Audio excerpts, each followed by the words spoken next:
English में एक बहुत पुरानी कहावत है कि every murder have a motive. लेकिन आज जो केस मैं आपको सुनाने वाला हूँ उसमें एक आदमी ने बिना किसी मोटिव के, बिना किसी भी कारण के न जाने कितने मासूमों की जान ले ली। हाय, मैं हूँ आर्यन और आज के इस वीडियो में हम बात करेंगे इंडिया के फेमस मोहन कुमार उर्फ साइनाइड मोहन के बारे में। तो आइए केस पर चलते हैं।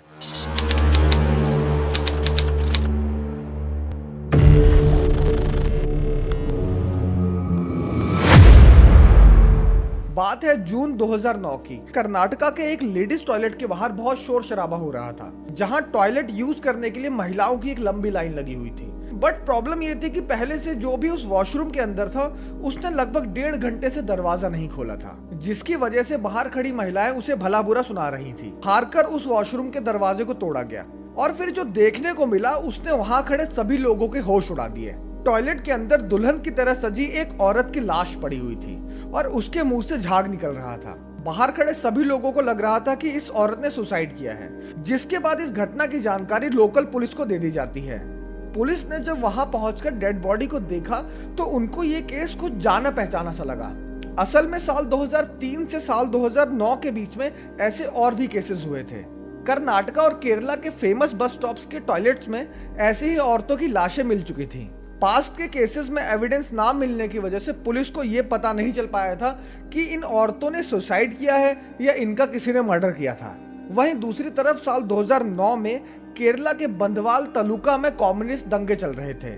तभी खबर आती है कि वहीं के भारीमार गांव की एक लड़की जिसका नाम अनीता है वो लापता हो गई है और जिसका रीजन लव जिहाद बताया जा रहा था। लव जिहाद का मामला होने की वजह से वहां के लोकल्स ने पुलिस पर अनीता को ढूंढने का प्रेशर बनाना शुरू कर दिया था। इन्वेस्टिगेशन करते हुए पुलिस को यह पता चला कि कर्नाटका के हसन बस स्टॉप के पब्लिक टॉयलेट में एक औरत की लाश मिली थी, जिसका हुलिया अनीता से काफी हद तक मिलता जुलता था।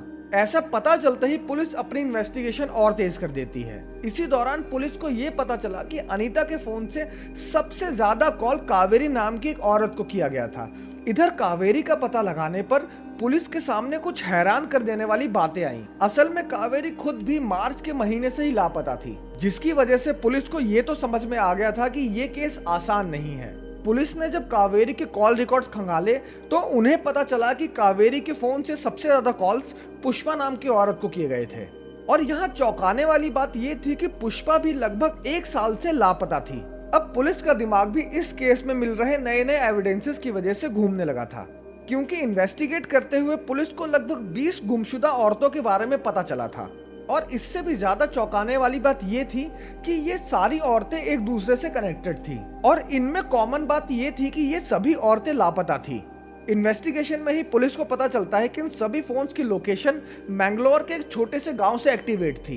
बिना टाइम गवाए पुलिस उस गांव में पहुंचती है और कई जगहों पर रेड करती है। इसी रेड के दौरान पुलिस को पता चलता है कि उनमें से एक नंबर 3 मिनट के लिए एक्टिवेट हुआ था, जिसके बाद लोकेशन को ट्रेस करते हुए पुलिस धनुष नाम के एक जवान लड़के के पास पहुंच जाती है। पूछताछ करने पर धनुष पुलिस को बताता है कि उसे ये नंबर उसके चाचा मोहन ने लेकर दिया है।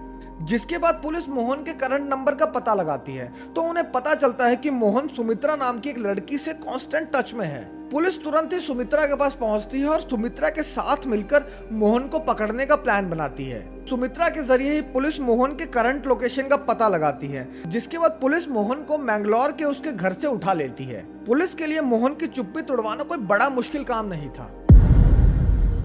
1963 यानी कि 1963 में जन्मा मोहन कुमार 1980 से 2003 तक टीचर था और उसने 3 शादियां की थी। मोहन की पहली बीवी मैरी उसी की स्टूडेंट थी, जिससे तलाक के बाद मोहन ने मंजुला और श्रीदेवी नाम की 2 लड़कियों के साथ शादी की। अभी तक मोहन की लाइफ में सब कुछ बहुत ठीक चल रहा था। इसी बीच उस पर अपने कोवर्कर को मारने का आरोप लगता है और सारे एविडेंसेस मोहन के अगेंस्ट होने की वजह से उसे जेल जाना पड़ता है। इसी दौरान जेल में मोहन की मुलाकात एक सुनार से होती है। मोहन के पूछने पर उस सुनार ने मोहन को बताया कि उसने गहनों को साफ करने वाला केमिकल यानी कि साइनाइड की बोतल को केयरलेसली डिस्पोज कर दिया था, जिसकी वजह से कुछ गाय और बकरियों ने साइनाइड कंज्यूम कर लिया और उनकी डेथ हो गई। मोहन को ये जानकर बड़ी हैरानी हुई कि सुनार भी किसी ऐसी चीज का यूज करते हैं जिससे किसी की भी मौत चंद मिनटों में हो सकती है। शायद यहीं से मोहन कुमार को बिना किसी रीजन के, बिना किसी कारण के लोगों को मारने की सनक चढ़ी थी। पुलिस कस्टडी में मोहन ने ये एक्सेप्ट किया कि उसने लगभग 30 से भी ज्यादा औरतों को अपना शिकार बनाया था। मोहन ने पुलिस को बताया कि वो 20 से लेकर 30 साल की उम्र तक की छोटे गांव की लड़कियों को अपना शिकार बनाता था, जिनकी भी शादी दहेज की वजह से नहीं हो पाती थी।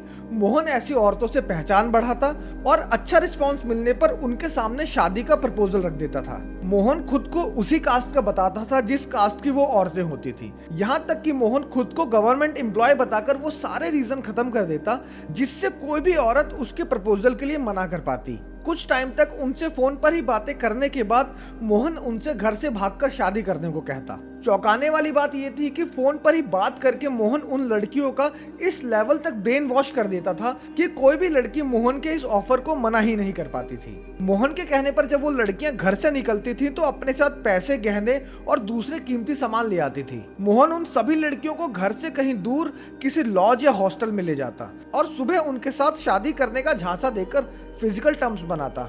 मोहन की चालाकी का लेवल आप इस बात से समझ सकते हैं कि वो अपने सारे टारगेट्स के पीरियड साइकिल को ध्यान रखते हुए ही उनसे फिजिकल संबंध बनाता था। अगली सुबह जब शादी की आस लगाए सारी औरतें तैयार होती तो मोहन उनसे उनके पहने हुए गहने उतरवा देता था और कहता था कि यहाँ पर इनके चोरी होने का खतरा है, इसीलिए वो औरतें अपने सारे गहने वहीं पर उतार कर रख दिया करती थी। फिर मोहन उन्हें किसी पास के बस स्टॉप पर ले जाकर कहता कि मंदिर जाने के लिए हम यहीं से बस लेंगे। बस का वेट करते टाइम मोहन अपने प्लान के सबसे लास्ट और डेंजरस स्टेप को एग्जीक्यूट करता। मोहन उन सभी औरतों को साइनाइड से कोटेड कैप्सूल, कॉन्ट्रासेप्टिक पिल बताकर देता और कहता कि इसे खाने के बाद वॉमिट आ सकती है, तो तुम इसे टॉयलेट में जाकर खाना। वो बेचारी औरतें मोहन कुमार पर इतना ब्लाइंडली ट्रस्ट करती थी कि बिना कुछ सोचे समझे वो अपनी मौत को अपने हाथों से ही खा लेती थी। कुछ टाइम तक बस स्टॉप पर ही वेट करने के बाद मोहन लॉज में वापस लौट आता। उसके बाद औरतों के गहने, कीमती सामान और फोन लेकर वहां से रफू चक्कर हो जाया करता और इन्हीं फोन्स का इस्तेमाल वो अपना अगला शिकार फंसाने के लिए करता था। मोहन के इस कन्फेशन के बाद पुलिस ने लगभग 20 केसेस रीओपन किए और सभी केसेस में पुलिस को मोहन का हाथ होने के एविडेंस मिलते हैं। लेकिन सबको हैरान करते हुए मोहन ने सेशन कोर्ट में अपनी पेशी के दौरान अपने ऊपर लगे सभी आरोपों को सिरे से नकार दिया और यही नहीं, मोहन बिना लॉयर लिए हुए अपना केस खुद लड़ा। कोर्ट में हर हेयरिंग के दौरान मोहन अपना बयान बदलता रहा और कहता रहा कि उसने उन औरतों को नहीं मारा है और साथ ही वो अपने चार्जशीट की छोटी छोटी कमियां निकालकर इस ट्रायल को बढ़ाता रहा। लेकिन लगभग 40 से भी ज्यादा गवाह, 75 से 80 डॉक्यूमेंट्री प्रूफ और मोहन के पास मिले 30 से भी ज्यादा साइनाइड्स की बोतल के बेसिस पे उसे कुछ केसेस में उम्र कैद की सजा सुनाई गई और कुछ केसेस में फांसी की सजा दी गई। इसके बाद मोहन ने हाई कोर्ट में अपनी फांसी की सजा को लेकर मर्सी पिटीशन दी, जिसमें से कुछ केसेस में उसकी फांसी की सजा माफ हो चुकी है और कुछ केसेस अभी भी चल रहे हैं। आज मोहन हिंडालगा जेल में बंद है और साथ ही अपनी सजा को माफ कराने के लिए लॉ की पढ़ाई कर रहा है। आज तक ये किसी को समझ नहीं आया कि एक स्कूल टीचर मोहन कुमार के साइनाइड मोहन बनने के पीछे का कारण क्या था। इसी मामले में एक दावा यह भी किया गया कि 6 सालों तक मोहन फर्जी सुनार बनकर बिना किसी लाइसेंस के और बिना किसी रोक टोक के साइनाइड खरीदता रहा, जिसका खामियाजा मोहन की शिकार बनी उन 20 औरतों को अपनी जान देकर चुकाना पड़ा। आपका इस बारे में क्या कहना है, कमेंट करके जरूर बताएं। और अगर आपको ये वीडियो अच्छी लगी हो तो वीडियो को लाइक, शेयर और चैनल को सब्सक्राइब करना ना भूलें।